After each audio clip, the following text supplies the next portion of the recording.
I was looking for something, but I couldn't find it for so many years. It was just, I was confused.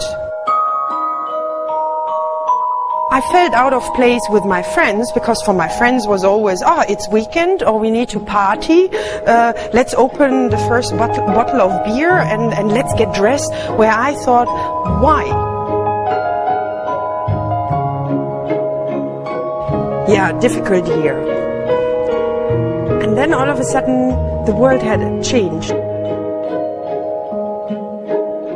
I used to travel a lot, and then it was about that I turned 30, so I thought, oh, I have to settle now. So I went back home, and I was looking for a job, and I couldn't find a job. Nevertheless, I thought, okay, I'm going on vacation now, and I'm going to Dubai. So I went here, and after 2 weeks, I had a job offer. My mom and dad, they were really, really scared. Yeah, my parents, they're the same as me. We all have been very prejudiced. Western woman going to an Arabic country. Of course, everybody, because you hear stories, you know, and it was in 2002. No, end of 2001. And you know, there was September the 11th and all these incidents happened, and of course everybody just expected something bad. I was raised with Muslims together. It started actually when my elder brother, he converted to Islam. And the reason why he converted to Islam was he married a Muslim woman, a Turkish woman. So being his sister and wanting to protect him in his decision, of course we went to Islamic centers. Well, I did. I went with him to Islamic centers. I attended some sessions. I was reading some books with him together, but it was never really convincing for me to say, oh, I convert to Islam now. It was not convincing for me. And then you're coming to an Islamic country and you experience Muslims in a different way. All of a sudden I thought, hey, they're actually very nice. Wow, they treat you really with respect. It's not like, I felt comfortable. And in the beginning, I mixed more with European than I would have mixed with other nationalities, because I wanted to keep my comfort zone. But then there was a point where I wanted to step out of my comfort zone, because all of a sudden this zone was not comfortable anymore.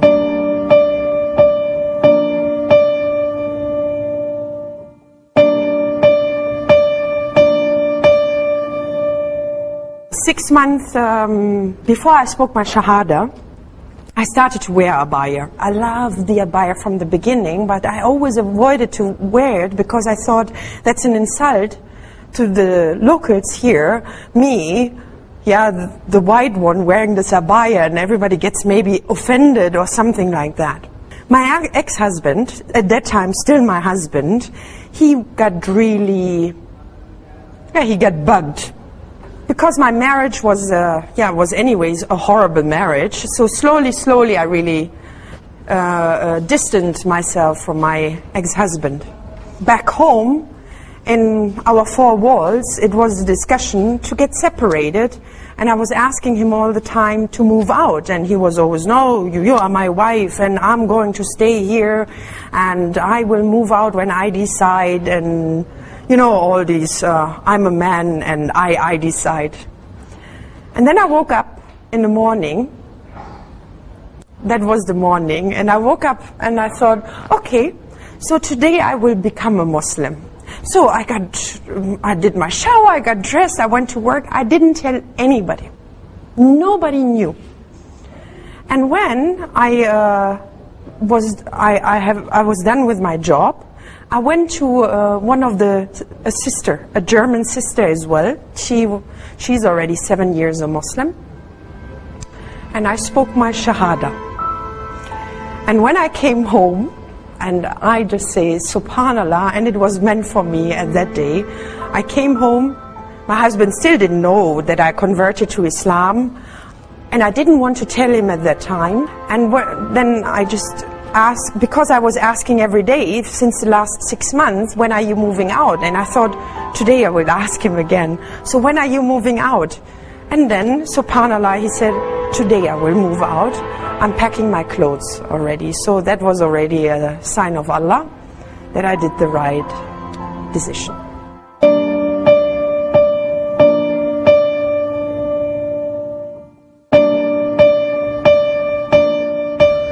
I spoke my Shahada on the 25th of June 2009. Until date, it was my most horrible year ever. The things what have been done in my previous life, they just were haunting me, and I just believe they just came up and popped up from here and there just to get solved. But it never happened that I lost my faith. There was not even a day till now where I said, why did I convert? That was never an option. No, actually it did the opposite for me. It made me much stronger, and all of a sudden I really started to read more, because I think everybody thinks when you are converting, it's just you speak the Shahada, you read a little bit Quran, and that's about it, and then you are Muslim. And it's not the way.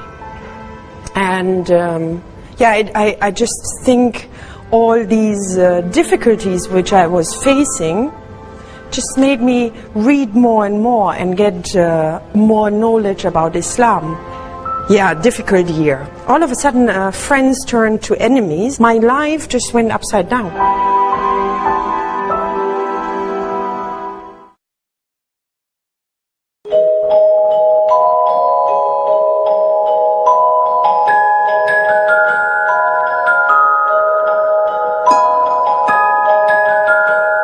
At that time, one of my friends got really close to me. Her name is Kate, and she really supported me a lot. I think she was the only one who really supported my decision to convert to Islam, because most of the people, they were really shocked and they were afraid and they had their concerns. And I know that Kate was always there. I could call her in the middle of the night if I need her, and I thank Allah every day for such kind of friend. Kate was not a Muslim at that time. Kate was confused. I remember that you and I remember we went to that lunch together with my ex-husband and Neil. And I know, and this still sticks in my mind. I remember we were sitting in the car, and it was a Friday, and it was Jummah prayer, and we went through the Ras Al Khor area, and we saw all those cars, you know, those open cars, and 30 people were standing and holding themselves on that car, going to the mosque for Jummah prayer. And we laughed so much about that, because it was really it was like a convoy. So we laughed very much, and we thought it is very dangerous going like this for a prayer. Why would they do that? Why would they risk their own safety, security, just for a prayer? And we were talking that all of the sudden the talk was in that car about religion, and I remember that you said, I'm not religious, but if I have to choose what religion I would follow. We were just all of us in the car laughing, and then I said, oh, if I had to choose a religion that I believe in, or I believe the basics of, not having full knowledge about it, I would choose Islam. And everyone laughed at me.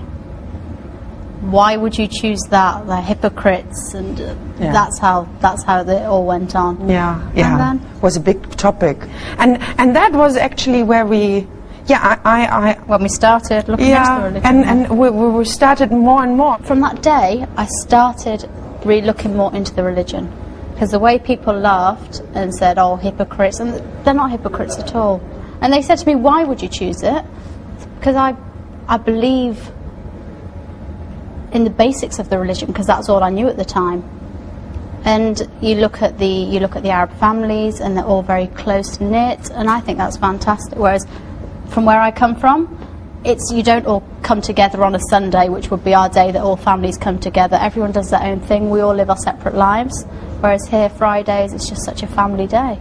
All I learnt from school when we were studying religious education, which is compulsory, so we had to study it, we learnt all about all the different religions. When it came to Islam, my studies teacher said to me, to sum it up, Islam, the people that follow it, they're a bunch of terrorists.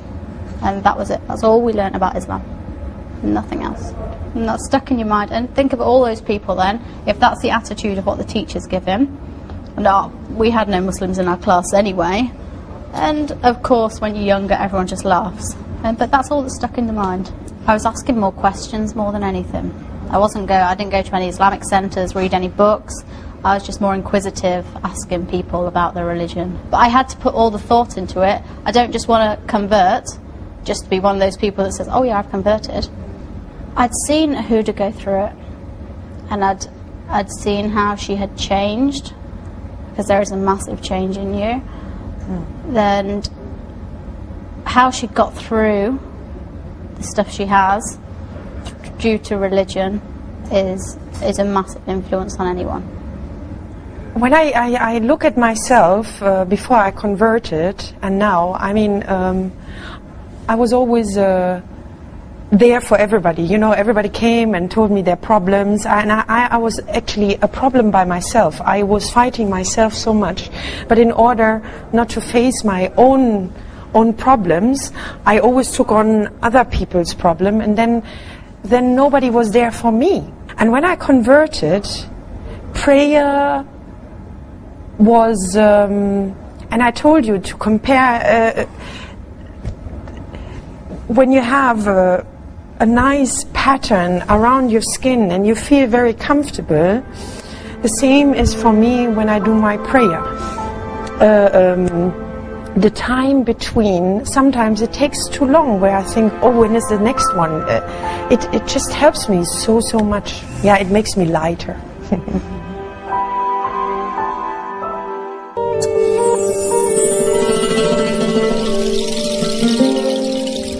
They asked me why I dress like this.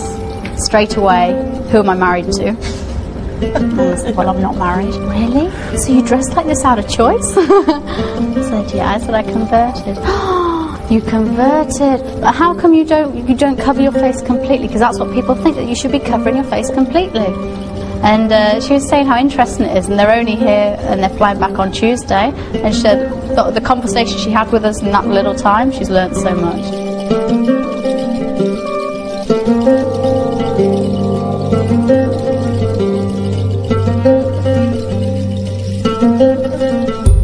Converting to Islam is not just wearing hijab. Islam starts in your heart.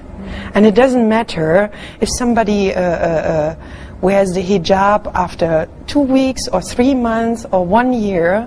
Important is that Islam started already here.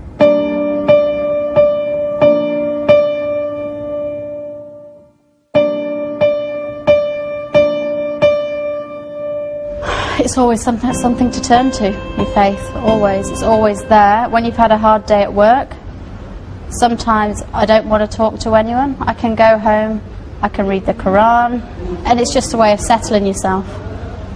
Yeah, I believe it's quite a challenge as well, you know. I would never have thought, I mean, coming from a non-spiritual family, I would never have thought that, you know, a prayer can make you strong, and that you even get up happily in the morning for Fajr prayer. You know, I remember it was especially on weekends that you were just tossing and turning around and didn't want to get up because there was nothing to get up. But now it's just happily, you know, when as soon the adhan is going on, and you think, oh, Fajr prayer is coming, let's get up. And then, you know, it keeps you so strong.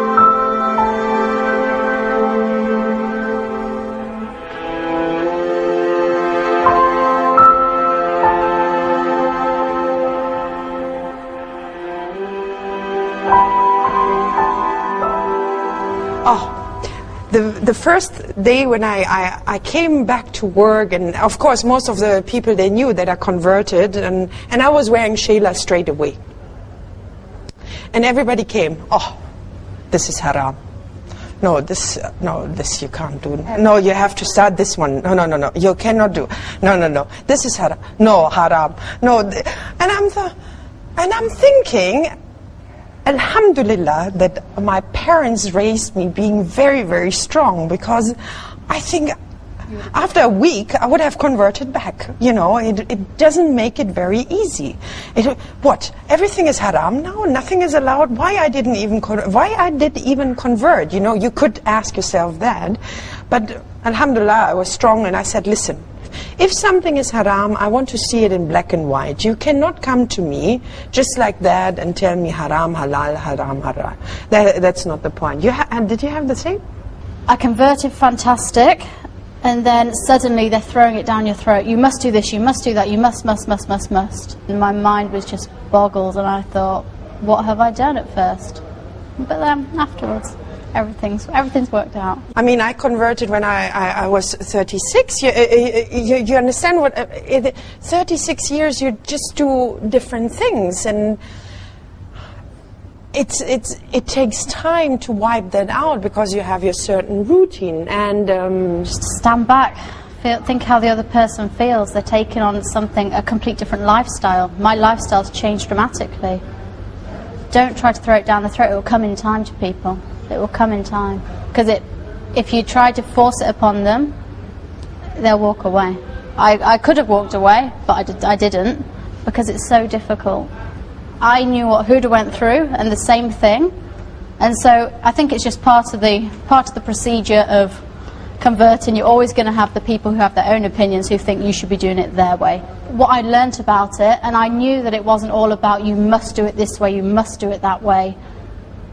I knew that there was light at the end of the tunnel of all these people trying to put blocks in my way. They were all tests in my way. I remember, I have to add something to that, because Kate was very supportive for me, and I remember when we were sitting in that office at the bank.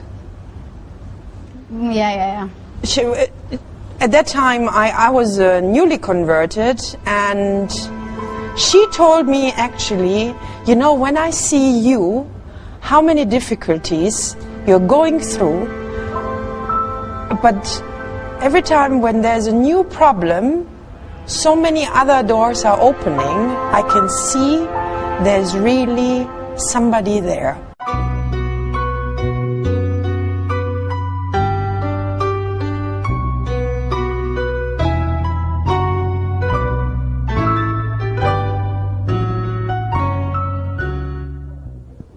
It's recording? 1, 2, 3, 1, 2, 3. 1, 2, 3. Is it recording? Okay, now, you know, I'm losing weight. This is good. Don't change it. I like the, where is it? Ah, yeah. Then I used to read them like... My nan used to buy me them all the time, comics. They only have Superman here? Superman and Lex Luthor.